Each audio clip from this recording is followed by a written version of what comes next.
আসসালামু আলাইকুম গাইস। তো আজকে আমি একটা কিচেন বানাতে চলেছি, অনেক মজা। তো প্রথমে আমি এমন একটা কার্ডবোর্ড নিলাম, এটাকে আমি দুই ভাগে ভাগ করেছি কারণ এটা অনেক মোটা ছিল, তাই মানে একটু টুকরা করে ফেলেছি।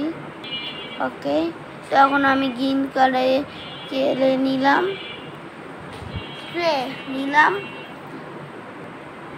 তো এখন এটা আমি গোল গোল করে নিচ্ছি।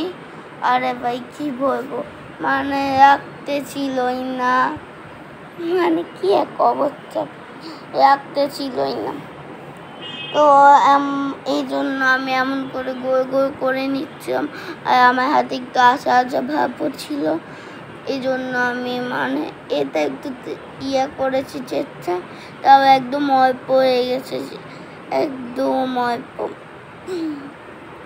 একটু লেগে আছে ভালো হয়ে। তো আমি এমন করে আরও কয়েকটা বানাচ্ছি, তো এখন রাখি দিচ্ছি কয়েকটা। এই যে একটু বাইরে চলে যাচ্ছে, ওটাই ঠিক করে।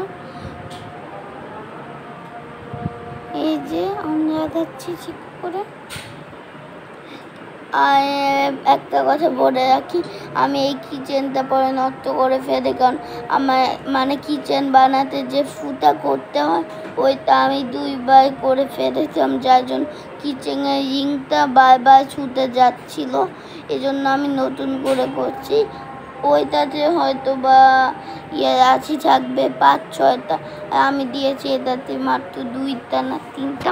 তো গোড়াপি গাড়ায় ফুল নিলাম আমি এখানে। তো ভাই আমি ভেবেছিলাম যে আপনাদের কিচেনটা দেখাবো, যখন বানাবো কিচেনটা পড়ানোর সময় আপনাদের দেখাবো, বাট আমি ভুলে গিয়েছিলাম। আর এইটা অনেকটা ছিল কিচেনটা, ওই চেনের ভিতরে ওই ফুটাটার ভিতরে ঢুকাতে আমার কষ্ট হচ্ছিল, তাই আমি ভিডিও করতে পারিনি। তো এখন আমি ফুলগুলো আঁকিয়ে নিচ্ছি। আমার হালকা হালকা ঠান্ডা ঠান্ডা ভাব, এই জন্য আপনার মনে হয় আমার কথাটা একটু ভুল, মানে একটু বুঝতে পারছেন না। তো এই যে তো আমার ফাইনাল লুক, আর আমি এটাতে এই যে আমার ফাইনাল লুক কেমন হলো, আমি এটাতে আল্লাহ হাফেজ।